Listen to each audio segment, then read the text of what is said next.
Hello everyone, welcome back my YouTube channel. My name is Kulfasha और आप सभी देख रहे हैं मेरा official channel DU education club. I hope आप सभी ठीक होंगे और अपनी अपनी स्टडी बहुत ज़्यादा अच्छे से कर रहे होंगे। आई होप आपने कंप्लीट भी कर ली होगी क्योंकि आपके एग्जाम स्टार्ट होने वाले हैं। तो देखिए, आज की जो हमारी वीडियो होने वाली है वो क्वेश्चन पेपर के ऊपर होने वाली है, जो कि हमारी बीए प्रोग्राम सेमेस्टर 5th के क्वेश्चन पेपर की होने वाली है। अगर आपके पास हिंदी है तो ये आपके लिए बहुत ज़्यादा इंपॉर्टेंट होने वाली है, क्योंकि इस वीडियो में हम आपका जो क्वेश्चन पेपर है हिंदी का उसको डिस्कस करने वाले हैं। और ये जो क्वेश्चन पेपर होने वाला है इसका नाम है अनुवाद, व्यवहार और सिद्धांत। इस क्वेश्चन पेपर को हम डिस्कस करने वाले हैं। अगर आपके पास ये हिंदी है तो ये बहुत ज़्यादा इंपॉर्टेंट होने वाली है वीडियो आप लोगों के लिए।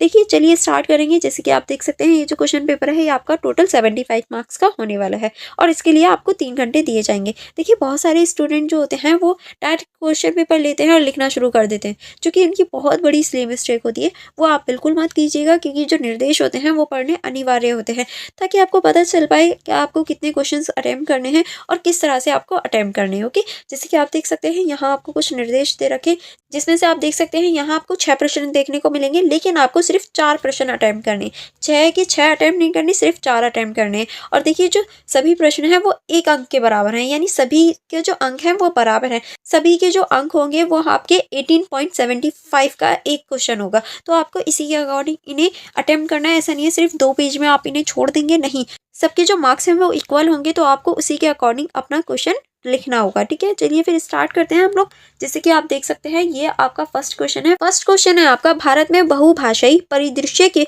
स्वरूप को स्पष्ट कीजिए। यानी आपको इस क्वेश्चन में बहुभाषाई परिदृश्य के बारे में स्पष्ट रूप से बताना है कि भारत में किस तरह से बहुभाषाई परिदृश्य है, क्योंकि हमारे भारत में एक लैंग्वेज ना बोली जाकर बहुत सारी लैंग्वेज बोली जाती है। और हम लोग भी मिश्रित भाषा का यूज़ करते हैं, क्योंकि बहुत सारे वर्ड्स हम लोग उर्दू के यूज़ करते हैं, बहुत सारे इंग्लिश के यूज़ करते हैं, बहुत सारे हिंदी के, और कुछ वर्ड्स ऐसे होते हैं जो हम लोग संस्कृत के भी यूज़ करते हैं। तो किस तरह से हमारी जो भाषा है वो बहुभाषाई है, ये आपको बताना है। ठीक है, नेक्स्ट क्वेश्चन है हमारा, किन्हीं 2 प्रयुक्त क्षेत्रों की परिभाषाई शब्दावली की तुलना कीजिए। यानी आपको किन्हीं भी 2 क्षेत्रों की जो शब्दावली होती है, कोई भी 2 क्षेत्रों की आपको शब्दावली की यहाँ पर तुलना करके दिखानी है। ओके, नेक्स्ट क्वेश्चन चलेंगे। नेक्स्ट क्वेश्चन है हमारा, अनुवाद की व्यावसायिक संभावनाओं पर प्रकाश डालिए। यानी जो अनुवाद होता है इसकी जो व्यावसायिक संभावनाएं होती हैं उन पर आपको प्रकाश डालना है कि किस तरह से जो अनुवाद है, जो हमारी बातचीत है, वो व्यावसायिक संभावनाओं को बढ़ाती है या किस तरह से व्यावसायिक रूप में यूज की जाती है। क्योंकि देखिए, जो हमारा अनुवाद होता है, वाद विवाद है या फिर हमारी जो बातचीत है, वो हर चीज के लिए इंपॉर्टेंट होती है, चाहे वो हमारे व्यावसायिक हो या किसी भी क्षेत्र में क्यों ना हो। तो आपको इस क्वेश्चन में यही बताना है। ठीक है, नेक्स्ट क्वेश्चन है हमारा, अनुवाद की प्रक्रिया को स्पष्ट कीजिए। यानी जो अनुवाद की प्रक्रिया होती है वो आपको बतानी है, क्योंकि देखिए ऐसे बहुत सारे वर्ड्स होते हैं जिनका मीनिंग ना तो आपको पता होता है ना मुझे पता होता है। तो हम लोग क्या करते हैं, उनका अनुवाद करते हैं, उनको ट्रांसलेट करते हैं। तो उसकी जो प्रक्रिया होती है वो आपको बताना है। ठीक है, जो कि हम शब्दावली द्वारा करते हैं। नेक्स्ट क्वेश्चन है हमारा, सर्वजनात्मक साहित्य के क्षेत्र में अनुवाद की विशेषताएं बताइए। यानी आपको सर्वजनात्मक साहित्य में जो हमारा अनुवाद होता है उसकी विशेषताएं बतानी है। देखिए, अनुवाद जो होता है वो हर जगह इंपॉर्टेंट होता है, हर जगह उसका महत्व होता है। तो आपको सर्वजनात्मक साहित्य में इसकी अनुवाद की महत्वता बतानी है। ठीक है, नेक्स्ट क्वेश्चन है हमारा, नीचे दिए गए शब्दों में से किन्हीं 19 शब्दों का हिंदी प्रतिरूप लिखिए।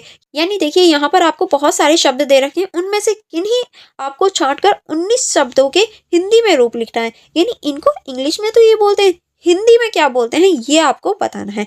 आई होप आपको पूरा क्वेश्चन पेपर अच्छे से समझ में आ गया होगा, सारी चीजें आपको समझ में आ गई होंगी, कोई कंफ्यूजन नहीं होगा। यहाँ आपका पूरा ही क्वेश्चन पेपर डिस्कशन जो है वो कंप्लीट हो जाता है। एंड अगर आपको कोई कन्फ्यूजन हो या कोई प्रॉब्लम हो तो आप मुझसे कमेंट बॉक्स में पूछ सकते हैं, मैं ज़रूर रिप्लाई दूंगी।